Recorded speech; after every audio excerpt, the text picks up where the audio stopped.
오늘 아침은 잠언 24장에서 27장까지의 말씀을 우리 자신의 영혼의 양식으로 먹고 마시며 기도로 하나님 아버지와 교제하시는 경건 생활을 하십니다. 오늘 아침 잠언서 말씀의 중심 내용은 그리스도 안에 있는 교회 성도들의 지혜로운 삶에 대한 교훈인데요. 솔로몬의 잠언 말씀의 남은 부분을 계속 읽고 묵상합니다. 특히 잠언 25장에서 29장까지는 솔로몬이 쓰고 히스기야 시대에 편집한 잠언입니다. 첫 번째 잠언 24장의 말씀 내용은 지혜로운 사람들의 36개 교훈 중 18개의 교훈에 대한 내용입니다. 잠언 24장 1절 말씀, 악인을 부러워하지 말고 그들과 어울리려고 하지 마라. 그 마음은 나쁜 일 할 것만 계획하고 그 입술은 악한 말만 한다. 집은 지혜로 지어지고 통찰력으로 튼튼해진다. 지식 때문에 방마다 귀하고 아름다운 보물들이 가득 찬다. 지혜로운 사람은 강하고 지식 있는 사람은 더 강해진다. 너는 지혜로운 계책이 있을 때만 전쟁을 일으켜라. 좋은 자들이 많아야 승리할 수 있다. 어리석은 사람에게는 지혜가 너무 높이 있어서 그는 사람들이 모인 데서 입을 열지 못한다. 악을 꾀하는 사람은 교활한 사람이라 불릴 것이다. 어리석은 생각은 죄요, 거만한 사람은 사람들이 싫어한다. 뇌가 고난의 때에 비틀거리면 뇌 힘이 약하다는 것을 드러내는 것이다. 죽음으로 끌려가는 사람들은 구하고 죽임 당하게 된 사람들을 구해내어라.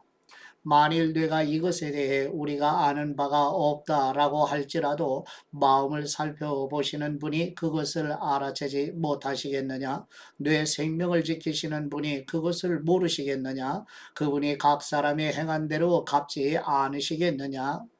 내 아들아, 꿀이 좋으니 먹어라. 꿀송이를 먹으면 입에 달 것이다. 마찬가지로 지혜는 뇌 영혼에 달다. 뇌가 그것을 찾으면 뇌에 상이 있을 것이고 뇌가 기대하는 바가 끊어지지 않을 것이다. 오 악한 사람아, 의인의 집에 숨어 있지 마라. 그가 쉬는 곳을 무너뜨리지 마라. 의인은 7번 넘어져도 다시 일어나지만 악인은 재앙을 만나면 넘어진다. 네 원수가 쓰러질 때 좋아하지 마라. 그가 걸려 넘어질 때 내 마음에 기뻐하지 마라. 그러면 여호와께서 보고 기뻐하지 않으시고 그 진노를 내게로 돌이키실지 모른다. 악한 사람 때문에 초조해하거나 악인을 부러워하지 마라. 악한 사람은 상이 없고 악인의 등불은 꺼져버린다. 내 아들아, 여호와와 왕을 경외하고 반역자들과 함께하지 마라. 이는 그런 사람들에게 갑자기 재앙이 닥칠 것이기 때문이다. 여호와와 왕이 어떤 몰락을 가져다 줄지 누가 알겠느냐? 이것은 지혜로운 사람의 말이다. 재판할 때 편견이 있는 것은 좋지 않다. 죄인에게 의롭다라고 하는 사람은 누구든지 사람들의 저주를 받고 민족들의 비난을 받게 된다. 그러나 죄인을 꾸짖는 사람은 잘 되고 좋은 복을 받을 것이다. 바른 말 해주는 것이 진정한 우정이다. 바깥 일을 다 해놓고 뇌 밭을 다 마무리한 후에야 집안을 세워라. 아무 이유 없이 뇌 이웃에게 불리한 증언을 하지 말고 뇌 입술로 속이지 마라. 그가 내게 한 그대로 나도 그에게 해줄 것이다. 그가 한 짓을 갚아 주리라고 하라고 말하지 말라. 내가 게으름뱅이의 밭과 생각 없는 사람의 포도밭을 지나가면서 보니 가시가 여기저기 나 있고 땅은 잡초로 덮여 있으며 돌담은 무너져 있었다. 그때 내가 살펴본 것을 곰곰이 생각해보고 교훈을 얻었다. 조금만 더 자자, 조금만 더 졸자, 조금만 더 손을 모으고 쉬자 하면 가난이 강도같이 궁핍함이 방패로 무장한 군사같이 내게 이를 것이다. 아멘. 두 번째 잠언 25장의 말씀 내용은 히스기야 왕의 신하들이 수집하여 편집한 솔로몬의 잠언의 22개의 교훈에 대한 내용입니다. 잠언 25장 1절 말씀. 이것들 또한 솔로몬의 잠언으로 유다왕 히스기야의 신하들이 기록한 것이다. 이를 감추는 것은 하나님의 영광이요 이를 살피는 것은 왕의 영광이다. 하늘이 높고 땅이 깊은 것처럼 왕의 마음도 살필 수가 없다. 은의 찌꺼기를 없애라. 그래야 은세공 업자가 그릇으로 만들 수 있다. 왕 앞에서 악인을 없애라. 그러면 그 왕자가 의로 세워질 수 있다. 왕 앞에서 나서지 말고 위대한 사람들의 자리에 서 있지 마라. 그가 네게 이리 올라오너라 라고 하는 것이 너를 보고 있는 귀족들 앞에서 너를 낮추는 것보다 낫다. 네가 본 것을 성급하게 법정으로 가지고 가지 마라. 네 이웃이 모욕이라도 하면 결국에 어떻게 하려고 그러느냐. 다툴 일이 있으면 당사자와 직접 하고 다른 사람에게까지 그 비밀을 드러내지 마라. 그 말을 듣는 사람이 너를 모욕할지 모르고 너에 대한 좋지 않은 평판이 끊이지 않을지 모른다. 적절한 말을 하는 것은 은쟁반의 금사과와 같다. 지혜로운 꾸짖음이 그 말을 들을 줄 아는 사람의 귀에는 금골이나 순금 장식과 같다. 믿음직한 사절은 그를 보낸 사람에게 추수 때의 차가운 눈같이 그 주인의 영혼을 시원하게 해준다. 선물을 한다고 거짓말로 자랑하는 사람은 비 없는 구름과 같다. 인내는 통치자를 설득할 수 있고 부드러운 혀는 뼈를 녹일 수 있다. 꿀을 찾았느냐? 그러면 적당히 먹어 과식해 토하지 않게 하여라. 이웃집을 자주 드나들지 마라. 그러면 그가 너를 지겨워하며 싫어하게 된다. 이웃에 대해 불리한 증언을 하는 사람은 방망이나 칼이나 뾰족한 화살과 같다. 고난의 때에 진실하지 못한 사람을 믿는 것은 부러진 이나 어긋난 발과 같다. 마음이 무거운 사람에게 노래를 불러주는 것은 추운 날에 겉옷을 빼앗거나 소다에 식초를 붓는 것과 같다. 네 원수가 굶주리면 먹을 것을 주고 그가 목말라 하면 마실 물을 주어라. 이렇게 하면 뇌가 그의 얼굴을 부끄럽게 하는 것이며 여호와께서 뇌게 상 주실 것이다. 북쪽 바람이 비를 불러오는 것처럼 뒤에서 험담하는 혀는 얼굴에 분노를 일으킨다.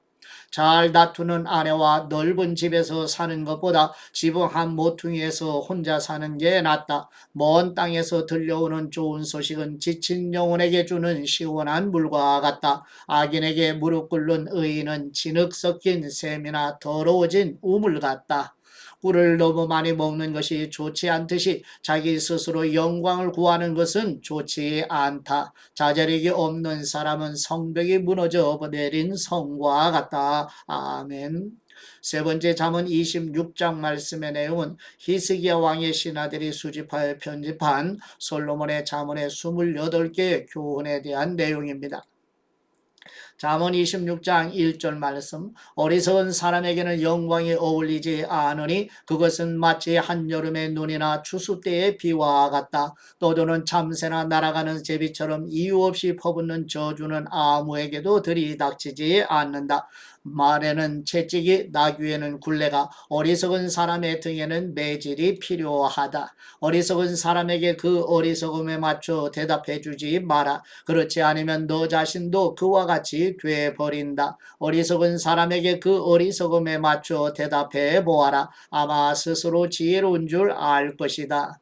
어리석은 사람의 손에 전한 말을 들려보내는 것은 자기 발을 자르고 손해를 불러들이는 것과 같다. 저는 사람의 다리가 힘이 없듯이 어리석은 사람의 입에서 나오는 잠언도 그렇다. 어리석은 사람에게 영광을 돌리는 것은 무린매에 돌을 매는 것과 같다.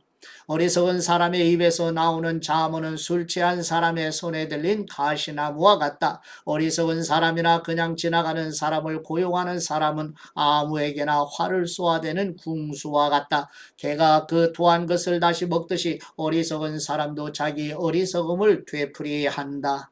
자기 스스로 지혜롭다고 생각하는 사람을 보았느냐? 그보다는 차라리 어리석은 사람에게 더 소망이 있다. 게으름뱅이는 길에 사자가 있다. 사자가 거리에 어슬렁거리고 있다라고 한다. 문짝이 경첩에 붙어 돌아가듯이 게으름뱅이도 자기 침대에서 뒹군다. 게으름뱅이는 손을 그릇에 놓고도 입에 떠넣는 것조차 귀찮아한다. 게으름뱅이는 신중하게 대답하는 7사람보다 자기가 더 지혜롭다고 생각한다. 지나가다가 자기 일도 아닌 다툼에 간섭하는 것은 개의 귀를 잡는 것과 같다. 이웃을 속이고 나서 농담이었다라고 말하는 사람은 횃불을 던지고 화살을 쏴 사람을 죽이는 미친 사람과 같다. 나무가 없으면 불이 꺼지듯이 남의 말을 하는 사람이 없으면 다툼도 그친다.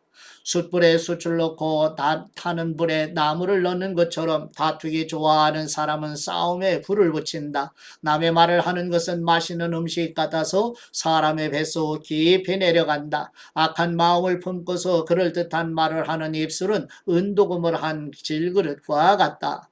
남을 미워하는 사람은 입술로 그럴듯하게 꾸미지만 속에는 딴 마음을 품고 있다. 그 말이 그럴듯해도 그를 믿지 마라. 마음에 7가지 역겨운 것이 있다. 미움을 속여 감추더라도 그 악이 회중 앞에 드러나게 될 것이다. 사람이 함정을 파면 자기가 빠지게 되고 돌을 굴리면 그 돌이 다시 자기에게로 굴러온다. 거짓말하는 혀는 그 혀 때문에 고난당하는 사람들을 싫어하고 아첨은 파멸을 가져온다. 아멘. 네 번째 잠언 27장 말씀의 내용은 히스기야 왕의 신하들이 수집하여 편집한 솔로몬의 잠언의 27개의 교훈에 대한 내용입니다. 잠언 27장 1절 말씀, 내일 일을 자랑하지 마라. 내가 하루 동안에 무슨 일이 일어날지 알 수 없기 때문이다. 남이 너를 칭찬하게 하고 스스로 하지 마라. 칭찬은 남이 해주는 것이지 자기 스스로 하는 것이 아니다. 돌은 무겁고 모래는 짐이 되지만 어리석은 사람의 분노는 그 둘을 합친 것보다 더 무겁다. 화내는 것이 무섭고 진노가 폭풍 같다지만 질투 앞에 누가 당해낼 수 있겠는가? 숨은 사랑보다 드러내고 꾸짖는 것이 낫다. 친구의 꾸지람은 진실하나 원수의 입맞춤은 속이는 것이다. 배부른 사람은 꿀도 싫어하지만 배고픈 사람에게는 쓴 것도 달다. 자기 집을 떠나 방황하는 사람은 둥지를 떠나 헤매는 새와 같다. 기름과 향수가 마음을 기쁘게 하듯 친구의 진심 어린 충고도 그러하다. 내 친구와 내 아버지의 친구를 버리지 말고 재앙이 닥쳤을 때 내 형제의 집으로 가지 마라. 아까운 이웃이 멀리 사는 형제보다 낫다. 내 아들아 지혜롭게 돼 내 마음을 기쁘게 하여라. 그러면 나를 욕하는 사람에게 내가 대답할 수 있을 것이다. 현명한 사람은 위험을 미리 보고 피하지만 우둔한 사람은 그대로 가다가 고난을 당한다. 타인을 위해 보증이 된 사람은 옷을 잡혀야 하며 외인의 보증이 된 사람은 자기의 몸을 잡혀야 한다. 아침 일찍 큰 소리로 그 이웃을 축복하면 그것은 오히려 저주로 여겨질 것이다. 다투기 좋아하는 아내는 비 오는 날 끊임없이 새는 물과 같고 그런 여자를 다스리는 것은 바람을 다스리려는 것 같으며 손으로 기름을 잡으려는 것 같다. 철이 날카롭게 하듯 사람이 그 친구의 얼굴을 빛나게 한다. 무화과 나무를 잘 돌보는 사람은 그 열매를 먹을 것이요 윗사람의 시중을 잘 드는 사람은 영예를 얻을 것이다. 얼굴이 물에 비치듯이 사람의 마음은 그 사람됨을 나타낸다. 지옥과 파멸은 결코 만족이 없듯이 사람의 눈도 만족함이 없다. 은은 도가니에서 금은 풀무에서 단련되듯 사람도 칭찬으로 사람됨을 시험해 볼 수 있다. 어리석은 사람을 절구해 놓고 나달과 함께 공의로 찌을지라도 그 어리석음은 벗겨지지 않는다. 뇌 양떼의 상태를 잘 알고 뇌 가축대를 주의 깊게 살피라. 이는 부가 영원히 지속되지 않으며 멸류관이 대대로 이어지는 것이 아니기 때문이다. 풀을 베면 새풀이 자라나니 산에서 나는 꼴을 거둘 수 있다. 그러면 양으로 옷을 만들고 염소들로 밭값을 치를 수 있을 것이다. 그리고 뇌 염소젖은 넉넉해 너와 뇌 가족뿐만 아니라 뇌 요정도 먹일 수 있을 것이다. 아멘. 아버지께 받은 말씀으로 하나님 아버지께 감사기도 드리십니다. 돌보시고 보살펴 주시는 우리의 하나님 아버지, 의인은 7번 넘어질지라도 다시 일으켜 주시며 사방으로 우겨쌈을 당하여도 쌓이지 아니하며 답답한 일을 당하여도 낙심하지 아니하고 박해를 받아도 버림받지 아니하리라는 말씀대로 끝까지 순례의 길을 걸어가도록 도와주옵소서. 교회 성도들의 도우심과 승리 되시는 우리 주 예수 그리스도의 이름으로 기도드립니다. 아멘.